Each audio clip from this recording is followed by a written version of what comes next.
پیارے آقا مدینے والے مصطفیٰ علیہ الصلوۃ والسلام کے پیارے دیوانوں، بصرہ میں ایک نیک خاتون رہتی تھی۔ جب اس کی موت کا وقت قریب آیا تو اس نے اپنے بیٹے کو بلایا۔ اپنے بیٹے کو بلا کر کے اس نے وصیت کی کہ بیٹا، جب میرا انتقال ہو جائے تو مجھے اس کپڑے کا کفن پہنا کر دفنانا جس کپڑے کو پہن کر کے میں رجب کی راتوں میں عبادت کیا کرتی تھی۔ جب اس نیک خاتون کا انتقال ہو گیا تو اس کے بیٹے نے غلطی سے کسی اور کپڑے کا کفن پہنا کر اپنی والدہ کو دفنا دیا۔ جب وہ شخص قبرستان سے واپس گھر آیا تو یہ دیکھ کر حیران رہ گیا اور وہ کانپنے لگ گیا کہ جس کپڑے کا کفن پہنا کر اس نے اپنی والدہ کو دفنایا تھا وہ کفن تو گھر میں موجود ہے۔ پھر اس نے اپنی والدہ کے وصیت کیے ہوئے کپڑے گھر میں تلاش کیے تو وہ اپنی جگہ سے غائب تھے۔ اتنے میں ایک غیبی آواز گونج اٹھی۔ کوئی کہنے والا یہ کہہ رہا تھا کہ اے شخص، اپنا کفن واپس لے لو جس کی اس نے وصیت کی تھی، ہم نے اسی کپڑے کا اسے کفن پہنا دیا ہے۔ اس لیے کہ جو رجب کی راتوں میں عبادت کرتا ہے، جو رجب کے روزے رکھتا ہے، ہم اس کو قبر میں رنجیدہ پریشان بالکل نہیں ہونے دیتے۔ کسی عاشق نے اللہ تعالی جل وعلا کی بارگاہ میں مناجات کچھ اس انداز سے کی کہ اعمال نہ دیکھے، یہ دیکھا کہ میرے محبوب کے در کا ہے گدا۔ اعمال نہ دیکھے، یہ دیکھا کہ میرے محبوب کے در کا ہے گدا۔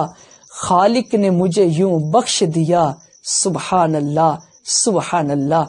حضرت امام محمد غزالی رحمت اللہ تعالی علیہ مکاشفۃ القلوب کے اندر فرماتے ہیں، فرمایا کہ رجب در اصل ترجیب سے نکلا ہے جس کا معنی ہے تعظیم کرنا، اور اس کو العصب یعنی تیز بہاؤ بھی کہتے ہیں، اس لیے کہ رجب کے مبارک مہینے میں توبہ کرنے والوں پر اللہ تعالی جل وعلا کی رحمت کا جو بہاؤ ہے وہ تیز ہو جاتا ہے، اور عبادت کرنے والوں پر مقبولیت کے آثار بھی بہت زیادہ ہو جاتے ہیں۔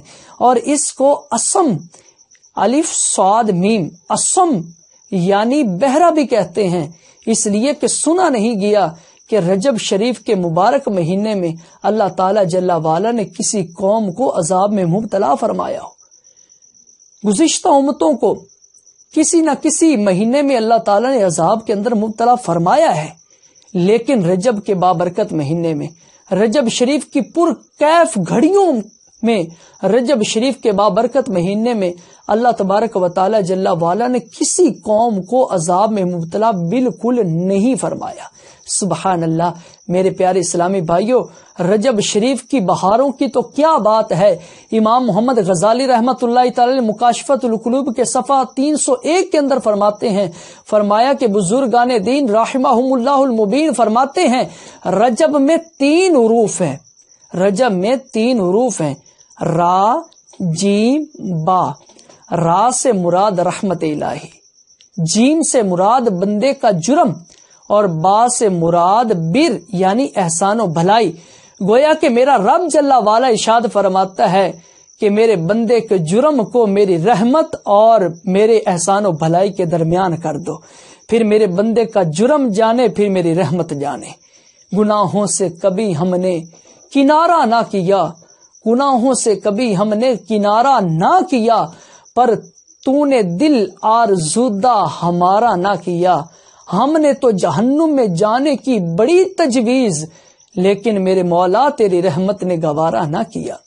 حضرت علامہ صفوری رحمت اللہ تعالی علیہ فرماتے ہیں کہ رجب المرجب بیج بونے کا مہینہ ہے، شعبان المبارک پانی دینے کا مہینہ ہے، اور رمضان المبارک فصل کاٹنے کا مہینہ ہے۔ فرمایا کہ جو رجب المرجب میں عبادت کا بیج نہ بوئے اور شعبان المعظم میں اسے آنسوؤں سے سیراب نہ کرے، پھر وہ رمضان المبارک میں فصل رحمت بھلا کس طرح کاٹ سکے گا۔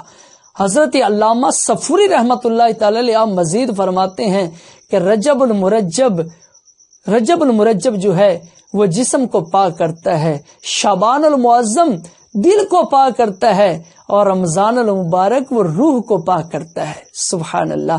حضرت سیدنا انس بن مالک رضی اللہ تعالی عنہ آپ روایت کرتے ہیں کہ اللہ تعالیٰ جل وعلا کے پیارے سونے سونے محبوب صلی اللہ تعالیٰ علیہ وآلہ وسلم نے ارشاد فرمایا کہ جنت میں ایک نہر ہے جس کا نام ہے رجب، جو دودھ سے زیادہ سفید اور شہد سے زیادہ میٹھی ہے۔